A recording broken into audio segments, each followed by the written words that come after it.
pedimos que tomen asiento. En segunditos nada más comienzan los aspectos de las relaciones familiares, que es el panel número 3 que estaba previsto, con la doctora María Silvia Villaverde, Marcos Mauricio Córdoba, y como moderadora está la doctora Ana Rita Di Laura, quienes ya están llegando, y les comunicamos que a las 16:45, no 17, 16:45 exactamente, se realizará la conferencia de prensa con el presidente de la Corte Suprema de Justicia, el doctor Ricardo Lorenzetti.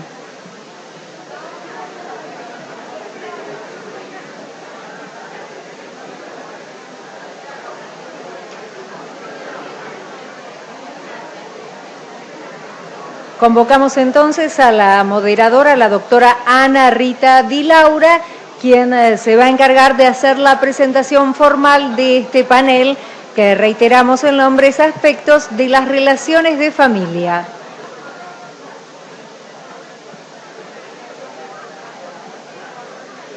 Doctora. Sí. No, yo hablo un poco y un poco. Pero no, pues habla tranquila de lo que quieras. Bueno, empiezo yo. Pero no te preocupes, yo voy a la... ¿Divorcio? Decime qué te preocupa.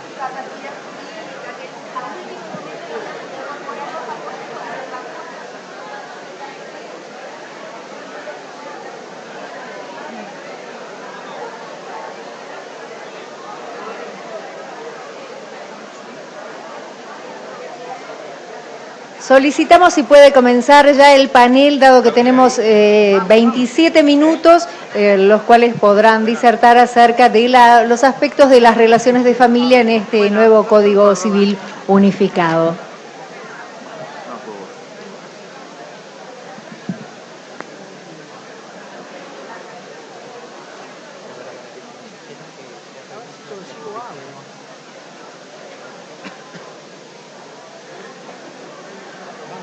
Buenas tardes.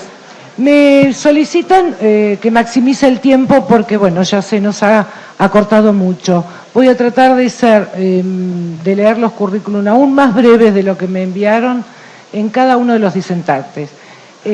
Bueno, agradeciendo, por supuesto, a los organizadores el haber convocado a esta reunión histórica donde los abogados queremos ser protagonistas y aportar cada uno lo suyo en este histórico evento como es la reforma y unificación del Código.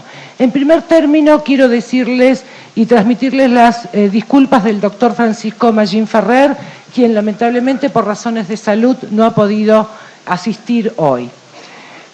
Nuestros tres distinguidos disertantes de reconocido trayectoria jurídica nos acompañan hoy y en primer término va a disertar el doctor Marcos Mauricio Córdoba, Premio Maestro del Derecho Colegio Público de Abogados de Capital Federal, director del Instituto de Derecho de Familia del Colegio Público de Abogados de la Capital Federal, Premio Vocación Académica, tercera, séptima Feria Internacional del Libro, profesor titular regular por concurso de la Cátedra de Derecho de Familia y Sucesiones de la Facultad de Derecho de la Universidad de Buenos Aires, decano de la Facultad de Derecho y Ciencias Sociales de la Universidad Abierta Interamericana, doctor de la Universidad de Buenos Aires, tesis calificada 10 sobresaliente, Premio Facultad Mejor Tesis Doctoral del Mérito Excepcional entre todas las áreas del derecho de UBA, Premio Profesor Eduardo Prayones, Mejor Investigación del Derecho Civil, Premio Academia Nacional de Derecho de Córdoba 2008, Trayectoria del Jurista ya consagrado, docente e investigador de la máxima categoría, corredactor del Código Civil y Comercial Unificado sancionado por la Honorable Cámara de Diputados de la Nación en el año 93, y es uno de los juristas que colaboró en la redacción del proyecto que hoy nos convoca. Doctor, lo escuchamos. Bueno, muchísimas gracias y vamos a tratar de ser muy rápidos para dejar tiempo a los otros disertantes.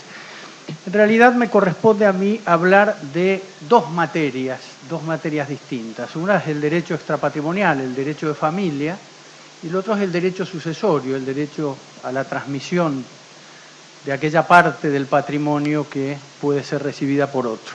El primero de estos derechos, el derecho de familia, es el derecho que ha sido más modificado en la estructura jurídica nacional en los últimos años. A partir del año 1985 y a través de la promulgación de la Ley 23.264 comienza un avance de la evolución jurídica en esta modificación del derecho al que hago referencia. Claramente se recepta en esta evolución jurídica una tendencia hacia las eliminaciones de las discriminaciones injustas. La Ley 23.264 es la ley que impone la igualdad de la familia, no es solamente la ley de patria potestad. Elimina las diferencias entre matrimoniales, extramatrimoniales, las cuantías de lo que recibían, etcétera, etcétera. Pongo énfasis en esto, no voy a mencionar toda la lluvia de leyes que continuaron, la 23.515 que modifica en primera instancia el régimen del matrimonio, etcétera, etcétera, pero se marca hacia una tendencia y dejo esto como un hito para luego referirme a qué es lo que se propone en el proyecto de reforma que hoy nos convoca. Paso ahora a hacer alguna alusión de lo que es la evolución jurídica del otro derecho, el derecho sucesorio, de aquel que se ha mantenido más inalterado, pero no solo desde la vigencia del Código de Vélez. Ya con anterioridad en este territorio comenzaron rigiendo algunas normas que se dictaban desde España para regir en los reinos de Indias, y era la misma estructura del derecho sucesorio de hoy. Se basaba estrictamente en lo mismo.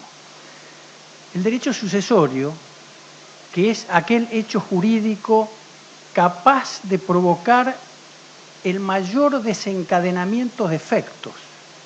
No hay otro hecho jurídico capaz de provocar tantos cambios en las relaciones jurídicas como el derecho sucesorio, es el que se ha mantenido inalterado. Esto podría presentarnos una situación de desagrado al jurista que toma con satisfacción la propuesta de cambio. Todos quienes me precedieron en el uso de las palabras manifestaron una adhesión a la actualización del derecho. Pero lo cierto es que el derecho sucesorio de la República Argentina nos anuncia muy pocos cambios, aunque los cambios que nos anuncian en algunos casos son sumamente positivos, y en aquellos casos donde no se prevén modificaciones, lo que se sostiene ha funcionado adecuadamente para esa evolución biológica, social, jurídica, nacional. ¿Por qué digo esto? Y en aquello que más ha preocupado a los abogados en los últimos años, se sigue manteniendo el sistema procesal judicial. Quienes han tenido alguna actividad relacionada con los eventos jurídicos saben que en los últimos años ha habido muchos congresos donde se presentaron propuestas de la tramitación notarial de las sucesiones por causa de muerte. Una de ellas fue histórica en la Facultad de Derecho de la Universidad de Buenos Aires, donde una comisión de derecho sucesorio recibió el mayor caudal de asistentes que haya recibido jamás este tipo de eventos. Sin embargo, el proyecto sigue manteniendo esto y en realidad no podría ser de otra manera porque el proceso judicial sucesorio requiere de sentencias y las sentencias solo la pueden dictar los jueces. En esta oportunidad, porque lo impone la Constitución Nacional, en esta oportunidad de que hago referencia, que fueron las Jornadas Nacionales de Derecho Civil de la Universidad de Buenos Aires, expuso, despertando también el favoritismo de muchos de los presentes, un profesor cubano, el doctor Leonardo Pérez Gallardo, y explicaba, casi con algarabía, que en Cuba rige la sucesión notarial y que funciona perfectamente la sucesión notarial. Pero cuando se le puso de resalto que lo que no estaba manifestando era que en Cuba el notariado depende del Poder Ejecutivo, es decir, que la sucesión en Cuba tramita ante el Estado, igual que en la República Argentina, que lo hace ante otro de los poderes del Estado. Por eso es que existe el respaldo del Estado ante cualquier deficiencia en la tramitación. Pero no es esto solo aquello que nos tiene que poner contentos de lo que se mantiene del sistema. Por ejemplo, España, a través del uso también del notariado, certifica la investidura hereditaria, es decir, otorga la posesión hereditaria. 2 testigos se presentan ante un notario y manifiestan que esta persona es notoriamente sucesor del fallecido. Y ese es el título que habilita a administrar y disponer. La República Argentina tiene un sistema muy antiguo, que fue atacado por épocas, basado en la investidura hereditaria de pleno derecho para los herederos forzosos y la otorgada por los jueces para aquellos que tienen llamamiento legal no forzoso. Este sistema se basa en instrumentos públicos, es decir, con un instrumento público que se acredite el fallecimiento y con otro instrumento público se acredite el vínculo que une el causante. Y desde ese mismo instante, la persona con posesión queda en la misma situación del causante, salvo para registrar aquellos bienes que se encuentran dentro de ese sistema al que hago mención de registración. Esto se llama seguridad jurídica dinámica. La República Argentina, manteniendo el sistema en esto, es de los países más avanzados en cuanto al proceso sucesorio. Brevemente, y para no ocupar mucho tiempo, les doy como noticias. Sí se ha seguido la petición generalizada de la sociedad argentina en cuanto a flexibilizar la sucesión, y en esta flexibilización de la sucesión se han achicado las porciones legítimas forzosas. La que hoy es de 4/5 de los descendientes se ha reducido a 2/3 y la de 2/3 de los ascendientes se reduce a 1/2, al igual que la del cónyuge. Pero aparece también en esta evolución algo sumamente positivo. En el año 68, con la ley 17.711, se solidarizó el derecho civil argentino a través de las normas que tenían en consideración la teoría del abuso del derecho, la noción de equidad, el principio genérico de buena fe. Hay una postura en el derecho de ponerse en la situación del otro. Esto es solidaridad. La evolución jurídica argentina tiende a eso. El derecho sucesorio argentino anuncia lo mismo cuando le va a permitir, si esto se convierte en ley, a las personas poder disponer de parte de la herencia forzosa en favor de algún heredero discapacitado. Es decir, igualar las posibilidades de aquel que se encuentra en una situación desventajosa. No puedo dejar de recordar las palabras del doctor Alferillo cuando hizo relación a que el ser humano es el centro de la estructura jurídica, es el eje de la atención de la estructura jurídica. Y dentro de ese eje de la atención de la estructura jurídica hay ciertas personas que merecen de la estructura una protección superior, pero no porque me parezca a mí o porque me guste a mí, es por imposición legal. El sistema jurídico argentino es legalista, no es que existen abogados legalistas y abogados que no lo son. La Constitución, y siguiendo Alferillo, marca la cancha. Dentro de ella se mueve el legislador ordinario. El juez aplica aquello que es la producción del legislador ordinario. Y al igual que lo dice el Código vigente, lo indica este proyecto de ley. Se parte de la letra de la ley y eso es lo que rige. No puede la interpretación hacer de la ley un caucho tan flexible que modifique sus consecuencias. Dentro de esa protección, y recordando también palabras del doctor Caravio cuando hacía alusión a cuáles son los ámbitos en que nos corresponde desarrollar el derecho, el abogado es un ser que ejerce una función solidaria. El abogado es una persona que brega por los derechos de otro. El abogado es el que protege intereses de terceros. Y en la protección de esos intereses de terceros y por imposición, entre otras normas del Código Procesal, deben respetarse las jerarquías normativas. En esas jerarquías normativas, como dijimos recién, primero están los niños, menores o la denominación que a uno le parezca más conveniente para el caso. ¿Por qué hago alusión a esto? Porque dentro del derecho de la persona humana y dentro del derecho de familia, lo que se propone no reconoce esa jerarquía normativa protectora. Y el abogado es el que tiene la obligación de ostentarla para hacerla cumplir. Las normas contenidas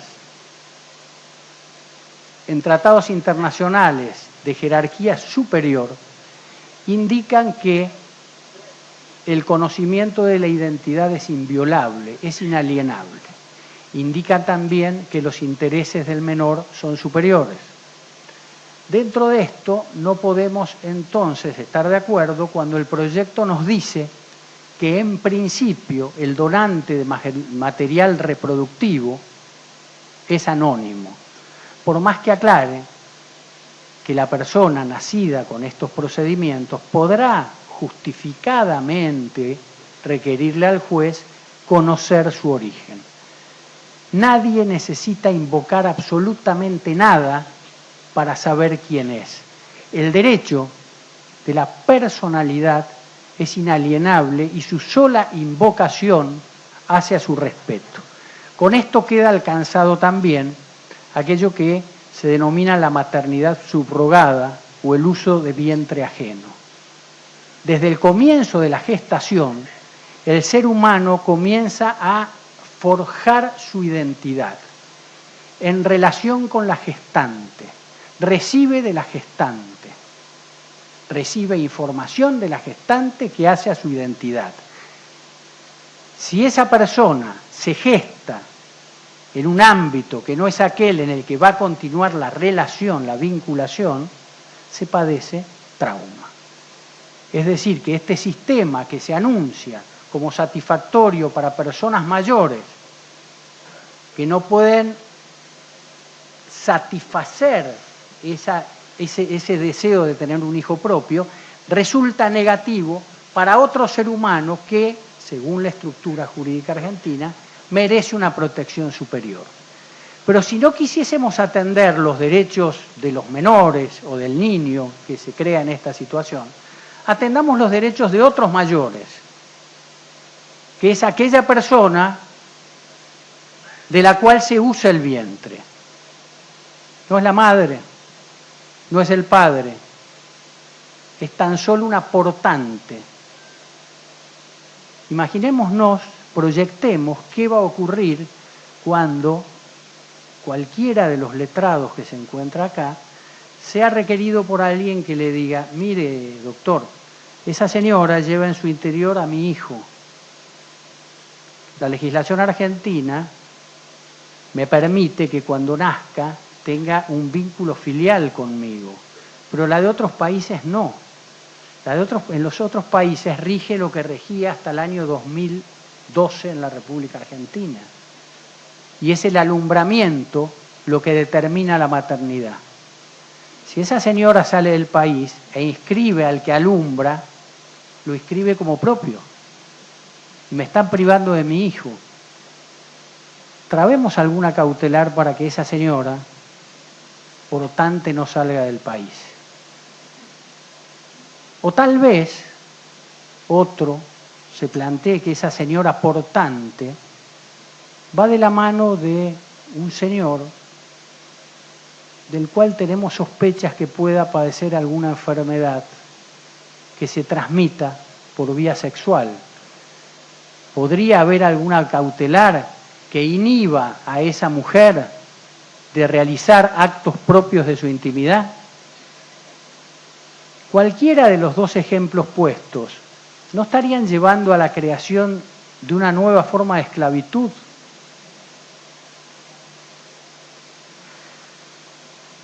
La fecundación post-mortem, en algunas situaciones, prevén que el nacido como consecuencia de ella no tenga vínculo parental con aquel que genéticamente ha transmitido. No entro en detalles técnicos.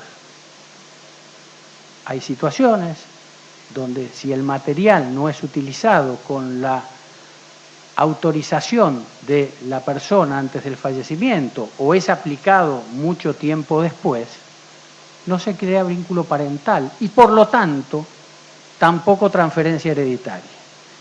Es decir, que la persona que nace como consecuencia de esta aplicación está en una situación desventajosa respecto de otro ser idéntico que nace un poco antes o nace en el mismo tiempo, pero habiendo algún instrumento de la persona fallecida que autorizaba el uso de su material. Yo me acuerdo que hace muchos años, y esto fue el comienzo de mi charla, cuando se impulsó la ley 23.264, se dijo que no se podía sancionar a los hijos extramatrimoniales con una cuota hereditaria inferior, por lo que en aquel momento se consideraba una torpeza de los padres. No podíamos sancionar a aquel que no había provocado la consecuencia. Y por lo tanto, los extramatrimoniales debían estar en la misma situación que los matrimoniales. Esa fue la evolución positiva argentina. Esa fue la evolución biológica, social y jurídica argentina. Lo que en este aspecto se anuncia no es continuadora de esa evolución. Y las leyes no pueden tener sorpresas. Las leyes responden a aquello que ha precedido en el comportamiento social. Muchas gracias. Gracias, doctor. A continuación, la doctora María Silvia Villaverde, abogada, contadora, jueza del Tribunal de Familia número 3 del Departamento Judicial de Lomas de Zamora, es asesora académica del Consejo de la Magistratura de la Provincia de Buenos Aires en Derecho de Familia y Derecho Penal Juvenil, especialista en la metodología de la investigación científica, miembro del Consejo Académico del Instituto de Estudios Judiciales de la Suprema Corte de Justicia de la Provincia de Buenos Aires, Departamento Judicial de Lomas de Zamora en el 2009, miembro consultivo de la Red Interamericana de Expertos en la Convención Internacional sobre los Derechos de las Personas con Discapacidad desde 2010, autora de numerosos artículos y libros en revistas jurídicas, participante, ponente y disertante en jornadas y congresos jurídicos. Doctora. Bueno, buenas tardes a todas y a todos.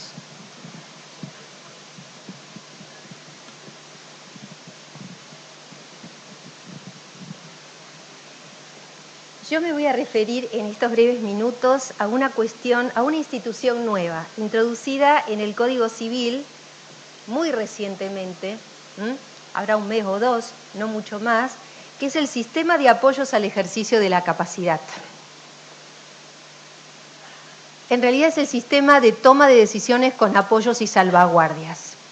¿En qué parte está legislado esto? En el 43. Está relacionado con la capacidad jurídica. Atento que el Código considera en esta materia que se puede privar de la capacidad de ejercicio, se puede restringir la capacidad de ejercicio o se puede optar por el sistema de apoyos al ejercicio de la capacidad, como lo define el artículo 43. Luego, como se incorporó a último momento, luego les voy a explicar por qué, cuál fue la trayectoria. Se agregó a muchos otros artículos una frasecita que decía los apoyos, el curador o los apoyos. Se van a encontrar ustedes en esta materia que es el curador o los apoyos. Medidas cautelares, por ejemplo, en el juicio sobre declaración de incapacidad, la Constitución, el curador o uno o varios apoyos. Las redes de apoyos. Bueno, se les agregaron a varios artículos así estas expresiones, ¿no? Designación de un curador o de apoyos. En realidad, ¿por qué es esto tan confuso?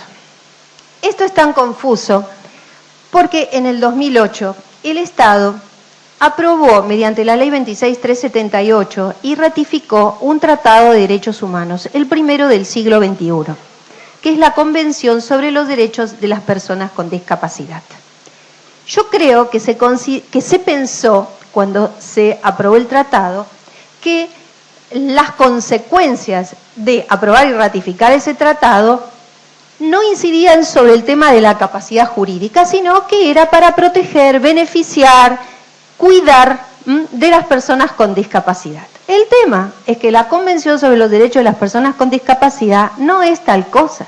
La Convención sobre los Derechos de las Personas con Discapacidad es un tratado que fue necesario porque, a pesar de que las personas con discapacidad, sobre todo mental e intelectual, estaban ya protegidas por todos los tratados, porque como son humanas, regían para ellos, tanto el Pacto Internacional de Derechos Civiles y Políticos, como la Convención Americana de Derechos Humanos, como el Pacto Internacional de Derechos Económicos, Sociales y Culturales, como la Convención de Derechos del Niño, como todos los tratados de derechos humanos, porque son personas, son niños, pero personas.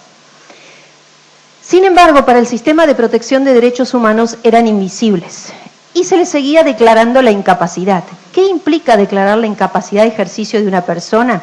Que la palabra de esa persona deja de tener importancia para el sistema. Al sistema no le interesa la palabra de las personas a quienes se le declara la incapacidad de ejercicio. Entonces, la Convención de los Derechos de las Personas con Discapacidad, que en primer lugar fue luchada y lograda en el ámbito de Naciones Unidas por las personas con discapacidad intelectual, lo que nosotros seguimos llamándoles retrasadas mentales, leves, moderadas, con todas esas palabras que en general en el sistema de protección de derechos humanos no se utilizan más. Las asociaciones, tanto la latinoamericana como la internacional, no se llaman más Asociación de Protección de los Retrasados Mentales, sino se llaman Asociaciones de Protección de los Derechos de las Personas con Discapacidad Intelectual. Todas estas cuestiones nosotros no las tuvimos en cuenta cuando se empezó a trabajar en el proyecto de Código Civil.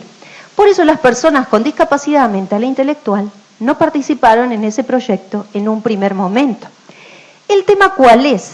Que la Convención afecta directamente la capacidad jurídica. La capacidad de ejercicio es una categoría de la parte general del derecho civil. Por lo tanto, todo el código está atravesado por la capacidad de ejercicio, sobre todo, la capacidad de obrar. Nuestro proyecto de código, entonces, nace con la clasificación típica de la persona humana en personas capaces y personas incapaces, lo cual es considerado discriminatorio en el marco de la defensa de los derechos humanos. La Convención sobre los Derechos de las Personas con Discapacidad, cuando define discriminación por motivo de discapacidad, dice que discriminación por motivo de discapacidad es cualquier distinción, exclusión o restricción por motivos de discapacidad que tenga el propósito o el efecto de obstaculizar o dejar sin efecto el reconocimiento, goce o ejercicio en igualdad de condiciones con los demás de los derechos humanos y libertades fundamentales en el ámbito político, económico, social, cultural, civil y de otro tipo. El problema es que la declaración de incapacidad de ejercicio arrasa con el pleno goce y ejercicio de todos los derechos civiles. Los derechos civiles que están consagrados en el Pacto Internacional de Derechos Civiles y Políticos, en la Convención Americana de Derechos Humanos, en la Convención sobre los Derechos del Niño y ahora en la Convención sobre los Derechos de las Personas con Discapacidad. La Convención sobre los Derechos de las Personas con Discapacidad es un tratado de derechos humanos con jerarquía supralegal que, en virtud del artículo 27 de la Convención de Viena, tiene esa jerarquía supralegal y por lo tanto yo no puedo invocar la norma interna según el 27 para incumplir un tratado de derechos humanos. Una de las obligaciones generales adoptadas por el Estado cuando aprueba por ley y luego ratifica la convención es adecuar su legislación interna y sus prácticas al tratado. De hecho, Argentina envía su primer informe a Naciones Unidas en el 2010 diciéndole cómo está trabajando para adecuar su legislación al tratado, y el Comité de las Personas con Discapacidad de Naciones Unidas, afortunadamente en mayo de 2012, le manda un listado de preguntas. En ese listado de preguntas le dice a la Argentina: sírvase a informar. Esto llegó en junio, ¿no? Es de mayo. Le dice a la Argentina: Primero, tenga bien detallar qué medidas adoptó el Estado argentino para adecuar la legislación interna en materia de capacidad jurídica a la Convención. ¿Y cuál ha sido la participación de la sociedad civil en este proceso? Les dejo esto. Sí, ¿y cuál es la práctica judicial indicando las acciones en las que aún se adopta la tutela y la curatela? El punto 9, observen ustedes lo que dice. Sírvanse explicar cómo el proyecto de ley de reforma, actualización y unificación de los códigos civil y comercial tiene previsto garantizar la capacidad jurídica e igual reconocimiento ante la ley de las personas con discapacidad, más concretamente de las personas con discapacidad intelectual, son los que seguimos llamando retrasados mentales, los chicos con síndrome de Down, las personas con síndrome de Down, o psicosocial y sordociegas. Y además tenga bien explicar qué medidas adoptó o tiene previsto adoptar para sustituir el concepto de adopción de decisiones sustitutivas, entre paréntesis tutela o curatela, por el de adopción de decisiones asistidas en el ejercicio de la capacidad jurídica de acuerdo con el artículo 2. Es decir, le pregunta a la Argentina cómo está trabajando en materia de reforma de su legislación civil y comercial para reemplazar el método de la sustitución, que es la declaración de incapacidad con el nombramiento de curador, por el sistema de apoyo con salvaguardias. La Convención define a la persona con discapacidad como sujeto de derechos con necesidad de apoyo para ejercerlos. La persona con discapacidad indudablemente no puede ejercer sus derechos como las personas que no tienen discapacidad. Para ello lo que vamos a hacer es designarles un sistema de apoyos. Esto es lo que reemplaza a la declaración de incapacidad, porque las personas a quienes se le declara la incapacidad portan luego como constituyente de su identidad la incapacidad. De ahí a más son personas incapaces y a la Convención le preocupa la afectación del derecho a la identidad del estereotipo incapaz. Hoy en el sistema de derechos humanos no se pueden hacer clasificaciones ni distinciones de las personas que sean jerarquizantes. La categoría de los anormales y anormales en gran medida está sustentada en la declaración de incapacidad. Y estas divisiones de las personas jerarquizantes son propias del siglo XIX o del siglo XX, primera parte, pero no de los derechos que han adoptado los tratados de derechos humanos y que los han colocado, como decía Vidal Campos, en el techo de su derecho. Por lo tanto, el problema que tenemos es que nos vamos a encontrar con tres instituciones ahora. La declaración de incapacidad, que es discriminatoria, no resiste el menor control de convencionalidad. Y si olvidamos la Convención sobre los Derechos de las Personas con Discapacidad y queremos declarar la constitucionalidad la declaración de inconstitucionalidad, también es posible porque viola el Pacto Internacional de Derechos Civiles y Políticos. Además, no tiene en cuenta lo que el Comité de Naciones Unidas le ha ordenado al Estado, le ha recomendado. El Comité en realidad recomienda, pero el Estado, cuando adopta uno de estos tratados, se obliga a cumplirlo. Los tratados se cumplen de buena fe conforme a la Convención de Viena. Por lo tanto, en el marco del sistema de protección de derechos humanos no existen las personas incapaces. Todas las personas son capaces. El Alto Comisionado de Naciones Unidas se refiere a la capacidad de ejercicio como el derecho humano a la capacidad de ejercicio. Por otra parte, ¿cuál es la utilidad? Si sin necesidad alguna de declararlos incapaces, el sistema de apoyo se inscribe en el registro de estado civil y capacidad de las personas. Ninguna necesidad en el derecho actual hay de declarar incapaces a unas personas por contraposición a otras que son capaces. Esa es la gran crítica que se le hace al proyecto de Código Civil, desde las instituciones de la sociedad civil y de todos los que bregamos porque los tratados en realidad no sean meras declaraciones de buenas intenciones, sino que sean realmente el techo de nuestro derecho. De todos modos va a ser complejo si el código se aprueba así, va a ser compleja la interpretación. Nos las arreglaremos y le pasaremos a la próxima generación, quizás mucho más imbuida del respeto por la persona humana y del respeto por la diversidad y el derecho a la identidad, y ella lo reformará cuando le resulta repugnante llamar a unos capaces y a otros incapaces. De hecho, a mí me dicen incapaz alguna vez cuando voy marcha atrás con el auto y salgo del tribunal. Te dicen incapaz, de hecho es un insulto. Ni que hablar del Código Penal que dice idiota o demente. Y lo decimos y lo repetimos cada 2 por 3, escucho la televisión, el artículo 86, las mujeres idiotas o dementes. Digo, pucha, por Dios, con los tratados de derechos humanos, nosotros colocados en las cúspides de nuestro derecho local. Entonces, el pedido, de hecho lo he hecho en cuanto lugar ha habido, y lo han hecho mis colegas y todos los que venimos luchando desde el 2008, si existe la posibilidad de que se elimine la declaración, la clasificación de personas en capaces e incapaces, aún que se haga, primero porque es discriminatoria, viola el tratado, y cuando llegue el informe del Comité de Naciones Unidas, que son las observaciones finales, lo va a decir. Por otra parte, el Comité de Derechos Humanos no es cualquier institución. Nuestra Corte Nacional lo ha dicho tanto en Maldonado, como en Aquino, como en Torrillo, como en otros que se me pasan en este momento, ha dicho que los comités de los tratados de la ONU son los intérpretes autorizados de los tratados en el plano universal. Esto lo ha reconocido nuestra Corte local. Y el que ha dicho lo que les acabo de leer, cómo se ha adaptado el proyecto a la convención y cómo ha sustituido el sistema de la declaración de incapacidad y la curatela por el sistema de apoyos con salvaguardia, es ese comité al cual la Corte lo ha reconocido como intérprete autorizado del tratado. Les agradezco mucho. Gracias, doctora. Y a continuación, muy brevemente, porque estamos con poquísimo tiempo, el doctor Roberto Miguel Natale, abogado mediador, doctor en Derecho, profesor titular de la Cátedra de Sucesiones en la Facultad de Derecho de la Universidad Nacional de Rosario, profesor titular del Derecho Sucesorio en la Universidad del Centro Educativo Latinoamericano de Rosario, profesor titular de la UIA, comentarista de los artículos del Derecho Sucesorio del Código Procesal Civil y Comercial de Santa Fe, acción de reducción, tesis galardonada con el premio Vélez Sarsfield por la Academia de Derecho y Ciencias Sociales de Córdoba.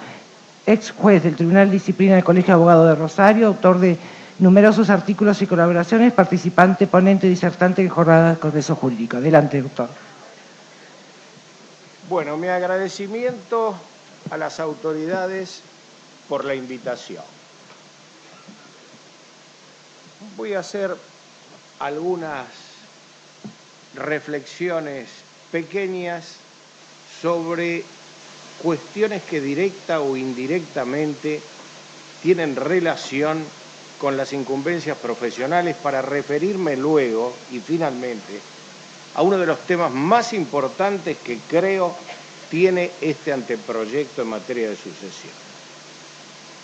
En primer lugar, entre los actos que no importan aceptación de la herencia, hace referencia al pago de gastos funerarios, gastos de última enfermedad, con rentas obtenidas por medio de la sucesión, o mediante el depósito de las mismas en una escribanía. Esto realmente es novedosísimo. Y si hay algún lugar donde se debería depositar, es ante la autoridad judicial.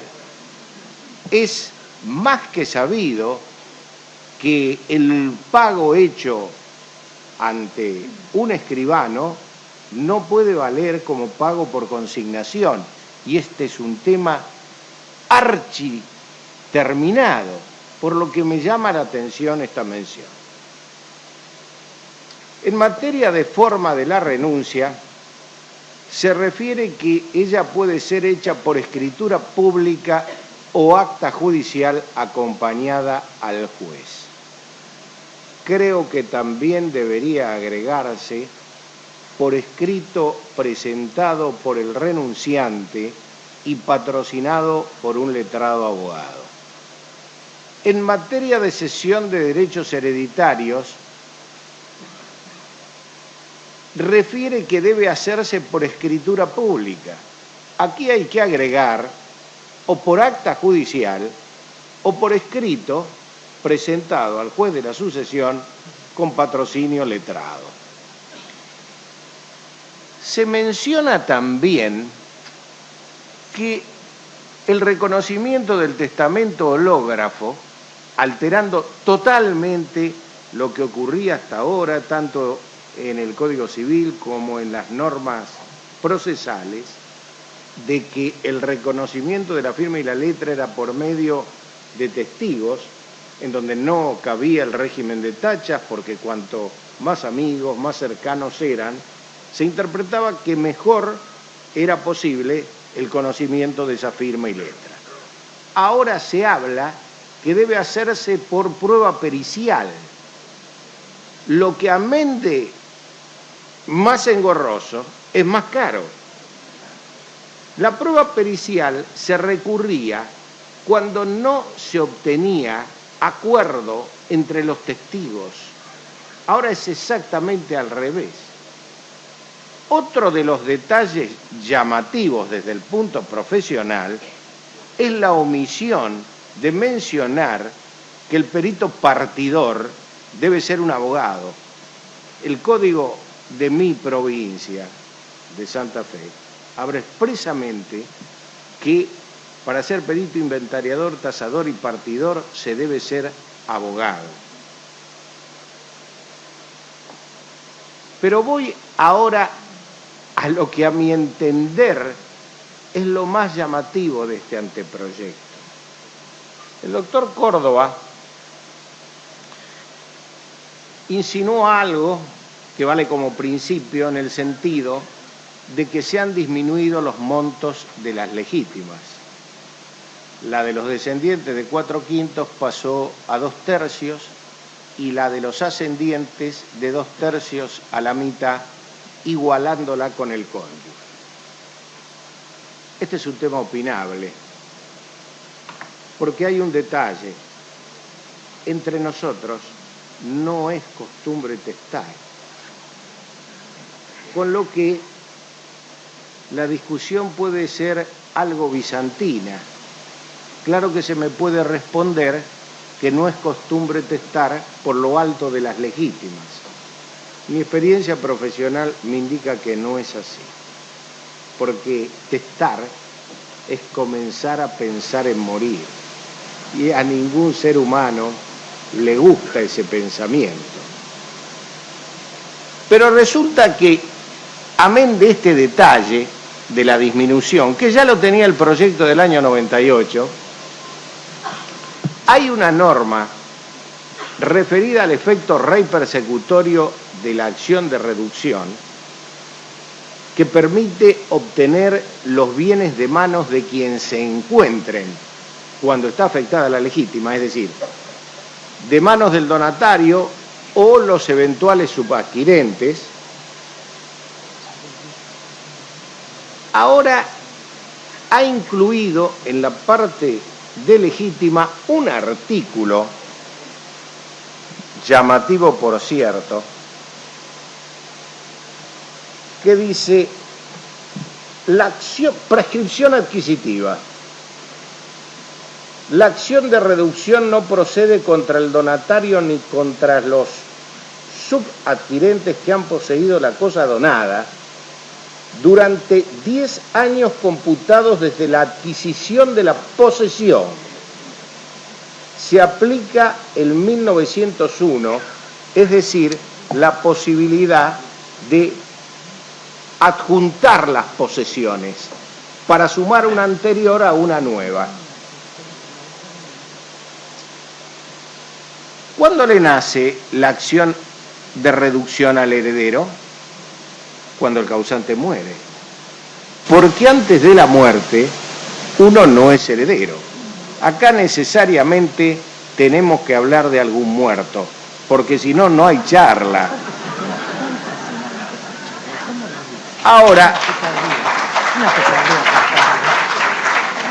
Ahora resulta ser que el heredero, mejor dicho, el potencial sucesible, no puede ejercer alguna acción, ninguna acción, antes de la muerte del causante. Mientras tanto, el donatario o el tercer adquirente está prescribiendo, Con lo que, si pasaron 10 años, encuentra la acción muerta, abortada.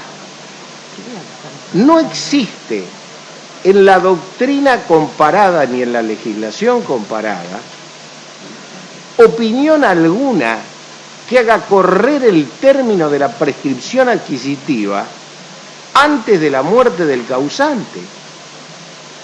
Esto no puede ser. Hay una contradicción evidente. ¿Qué es lo que se ha tratado de hacer? Clarísimo. Reducir en lo máximo posible el efecto repersecutorio de la acción de reducción, pero a un precio que significa alterar principios incólumes. Para hablar de prescripción de una acción, tiene que haberse tenido la acción. Y no la tiene, porque recién la va a tener al tiempo de la muerte. El artículo de Vélez 3953 dice que las acciones que deben ejercerse como heredero recién empiezan a correr desde la muerte del causante.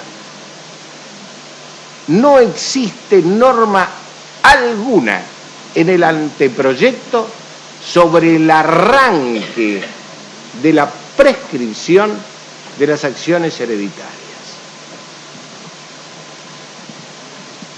Escribía Machado a principios del siglo pasado: la ley ve como inmoral las ansias apresuradas de heredar. Lo que pasa es que de un tiempo a esta parte, aquel que ha hecho la fortuna o la ha mantenido y ya tiene canas, parece que tiene que desprenderse del patrimonio, para lo cual es acorralado por los herederos forzosos con el aliento de sus cónyuges. Doctor, ¿le dijo? Bueno, señores, creo que con este pantallazo han entendido ustedes a qué me refiero. Les agradezco la presencia y la paciencia de haberme escuchado.